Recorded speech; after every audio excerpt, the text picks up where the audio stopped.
사도신경으로 신앙 고백 드림으로 새벽 예배 시작합니다. 전능하사 천지를 만드신 하나님 아버지를 내가 믿사오며 그 외아들 우리 주 예수 그리스도를 믿사오니 이는 성령으로 잉태하사 동정녀 마리아에게 나시고 본디오 빌라도에게 고난을 받으사 십자가에 못 박혀 죽으시고 장사한 지 사흘 만에 죽은 자 가운데서 다시 살아나시며 하늘에 오르사 전능하신 하나님 우편에 앉아 계시다가 저리로서 산자와 죽은 자를 심판하러 오시리라. 성령을 믿사오며 거룩한 공회와 성도가 서로 교통하는 것과 죄를 사하여 주시는 것과 몸이 다시 사는 것과 영원히 사는 것을 믿사옵나이다. 아멘. 이 아침에 우리에게 주시는 하나님의 말씀은 이사야 1장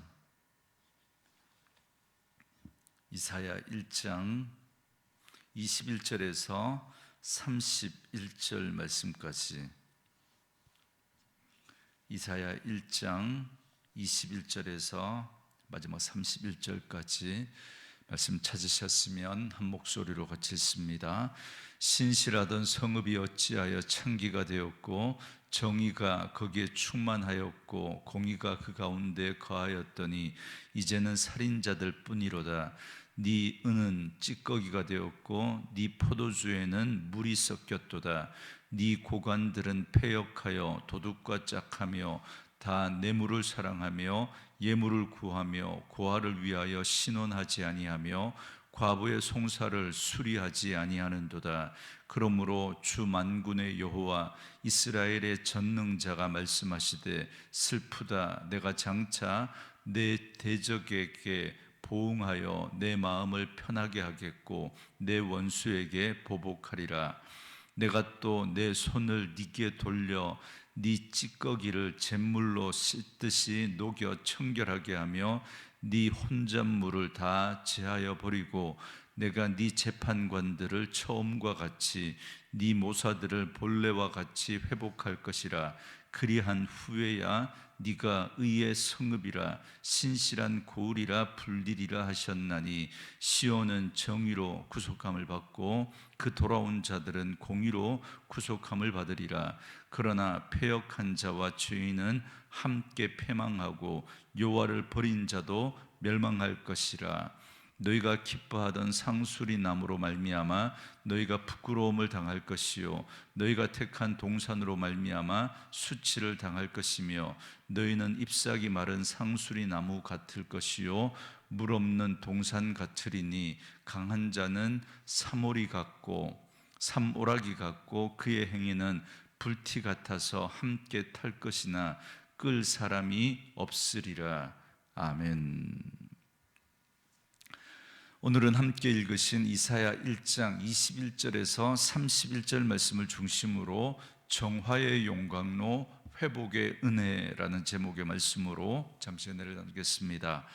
어제 우리는 하나님을 거역하고 참담한 현실에 놓인 남유다의 모습을 살펴봤습니다. 그러나 긍휼이 풍성하신 하나님께서는 그런 백성을 향하여 너희 죄가 주홍 같을지라도 눈과 같이 희어질 것이라고 약속하셨습니다. 하나님은 죄를 덮어두시는 분이 아닙니다. 죄인을 용서하실 뿐만 아니라 죄인을 새롭게 빚어가시는 분이십니다. 오늘 본문은 바로 그 하나님의 거룩한 회복의 역사를 보여줍니다. 먼저 본문은 하나님의 깊은 탄식으로 시작합니다. 21절에 보시면 신실하던 성읍이 어찌하여 창기가 되었고 정의가 거기에 충만하였고 공의가 그 가운데 거하였더니 이제는 살인자들 뿐이로다 그럽니다. 이 말씀은 단순히 예루살렘의 도덕성이 무너졌다라는 뜻이 아닙니다. 창기라는 표현은 하나님과의 언약 관계를 전제한 말씀입니다. 하나님은 이스라엘을 언약으로 맺은 자신의 신부로 삼으셨습니다. 그런데 그 신부가 다른 남편을 따라간 겁니다. 그래서 성경은 우상 숭배를 그냥 단순한 죄로 여기는 것이 아니라 영적인 간음이라고 부르는 것입니다. 그렇기 때문에 하나님의 가장 큰 슬픔은 이스라엘 백성들이 단순히 율법을 어겼다라는 데 있지 않습니다. 사랑하던 백성이 하나님보다 세상을 더 사랑하는 데 있습니다. 그래서 정의와 공의가 충만하였는데 이제는 살인자들 뿐이로다라고 탄식합니다. 하나님을 떠난 결과는 언제나 공동체의 붕괴로 이어집니다. 여러분, 남편이나 아내가 그 약속을 저버리고 다른 남자, 다른 여자를 여러분 만나면 그 가정이 여러분 깨어지지 않겠습니까? 하나님과의 관계가 무너지면 사람과의 관계도 무너집니다. 정의가 사라지고 공의가 무너지고 서로를 살리던 공동체가 서로를 해치는 공동체로 전락해버리고 맙니다.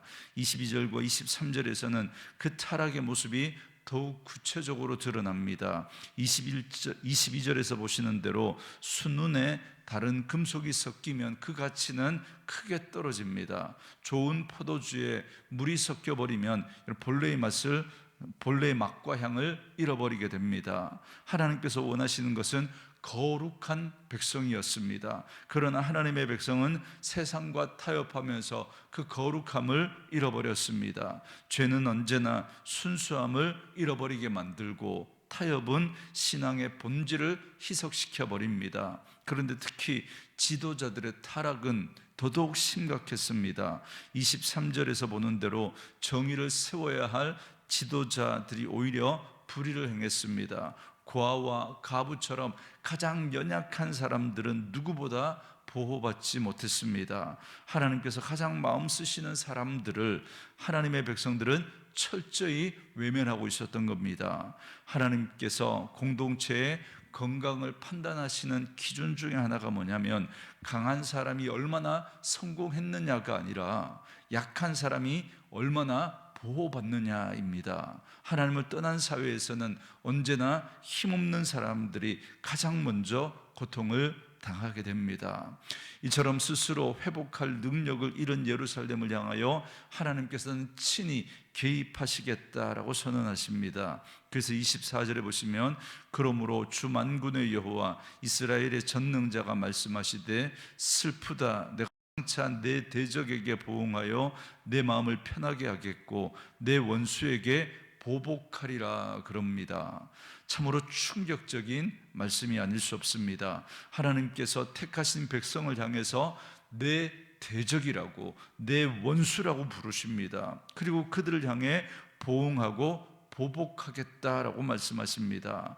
이것은 감정 어린 보복을 위함이 아닙니다. 하나님은 우리처럼 분풀이를 하시는 분이 아니십니다. 죄를 그대로 두는 것이 사랑이 아니라 죄를 심판하는 것이 거룩하신 하나님의 사랑입니다. 그리고 그 심판의 궁극적인 목적은 파괴가 아니라 정결하게 하는 데 있습니다. 그래서 선지서에서 보면 한결같이 그 죄를 하나님께서 책망하시지만 그러나 책망하시고 심판하시지만 그러나 다시 회복을 약속하시는, 다시 싸매시는 그런 하나님의 모습을 우리가 보게 되는 것입니다. 여러분, 그래서 25절에 보시면 내가 또 내 손을 네게 돌려 네 찌꺼기를 잿물로 씻듯이 녹여 청결하게 하며 네 혼잣물을 다 제하여 버리고 그럽니다. 여기서 중요한 것은 주어가 하나님이라는 사실입니다. 우리는 스스로 자신을 깨끗하게 만들 수 없습니다. 그래서 하나님께서 친히 손을 대셔서 우리를 정결하게 하십니다. 우리의 구원도 하나님의 은혜요, 우리의 성화 역시도 하나님의 은혜입니다. 이를 위해 하나님은 때로 고난이라는 용광로를 사용하십니다. 그런 하나님은 우리를 태워 없애려는 것이 아니라 우리 안에 있는 죄를 태워 우리를 정결케 하시는 데 있는 것입니다. 우리의 교만과 탐욕, 자기중심적인 그러한 죄의 모습들을 태우셔서 점금 같은 믿음의 사람으로 우리를 빚어 가시는 것입니다. 이 정년의 그 과정을 거친 후에야 하나님의 놀라운 회복을 약속하십니다. 26절에 보시면 내가 네 재판관들을 처음과 같이 네 모사들을 본래와 같이 회복할 것이라. 그리한 후에야 네가 의의 성읍이라 신실한 고을이라 불리리라 그럽니다. 하나님은 개인만 회복하시는 분이 아닙니다. 공동체를 회복하십니다. 무너진 정의를 다시 세우시고 공의로운 지도자를 일으키시며 예배를 회복하시고 공동체를 하나님 나라의 공동체로 새롭게 하십니다. 그 결과 예루살렘은 다시 의의 성읍, 신실한 고을이라고 불리게 됩니다. 하나님께서 시작하신 회복은 반드시 열매를 맺습니다. 이어서 그 회복의 근거를 말씀하시는데요, 27절에서 시온은 정의로 구속함을 받고 그 돌아온 자들은 공의로 구속함을 받으리라 그럽니다. 여기서 구속은 값을 지불하여 다시 사온다라는 뜻입니다. 우리는 죄의 종이었지만 하나님께서 우리를 그냥 용서하신 게 아닙니다. 예수 그리스도를 그 죄값으로 내어주시고, 그래서 그 예수님께서 십자가에서 우리의 죄값을 다 지불하시고 우리를 하나님께서 다시 사신 것입니다. 하나님의 공의를 온전히 만족시키신 예수 그리스도의 그 십자가를 통해서만 참된 구원이 이루어집니다. 이처럼 십자가에서 하나님의 공의와 사랑은 완전하게 만났습니다. 그러므로 우리는 날마다 주님께 돌아가는 회개의 삶을 살아야 합니다. 그리고 반면 끝까지 하나님을 버리고 회개하지 않는 자들에게는 전혀 다른 결말이 기다리고 있습니다. 28절에 패역한 자와 죄인은 함께 패망하고 여호와를 버린 자도 멸망할 것이라 그럽니다. 그리고 29절에 등장하는 상수리 나무와 동산은 당시 우상을 섬기던 산당을 가리킵니다. 백성들은 하나님보다 풍요를 약속하던 바알과 아세라를 더 신뢰했습니다. 그러나 하나님은 그들이 의지하던 바로 그것 때문에 수치를 당하게 될 것이다 라고 말씀하십니다. 그러면 오늘 우리의 우상은 무엇입니까? 하나님보다 더 사랑하고 더 의지하는 모든 것이 우상입니다. 돈일 수도 있고요, 성공일 수도 있고, 자녀일 수도 있고, 명예나 자신의 능력일 수도 있습니다.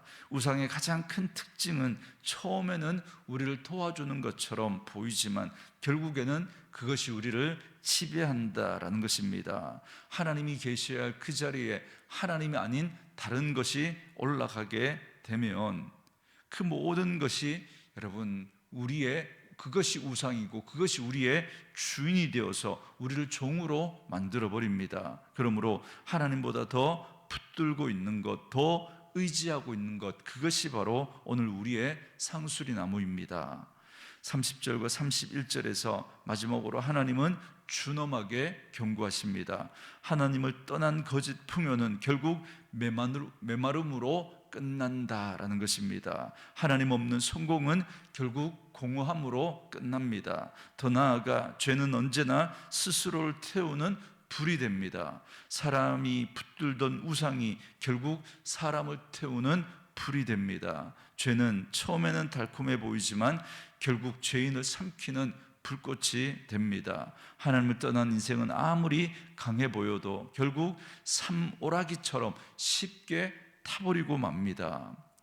오늘 본문은 이처럼 무너진 예루살렘을 향한 심판과 회복의 선언이자 곧 오늘을 살아가는 우리를 향한 하나님의 거룩함을 요구하시는 메시지입니다. 하나님은 우리 안에 불순물을 제거하기 위해 때로는 징계와 연단의 과정을 허락하십니다. 그러나 그것은 우리를 멸망시키려는 정죄가 아니라 정결하게 빚어가시는 사랑의 손길입니다. 그러므로 세상이 약속하는 거짓된 우상을 가감히 버리고 하나님의 공의를 온전히 이루신 그 십자가의 은혜만 의지하고 그 주님을 붙들고 살아가는 저와 여러분 될 수 있기를 바랍니다. 그리고 우리의 죄를 태우시고 마침내 우리를 의의 성읍, 신실한 백성으로 온전히 회복시키실 신실한 하나님만 굳게 붙드는 저와 여러분 되어줄 수 있기를 주의 이름으로 축원합니다.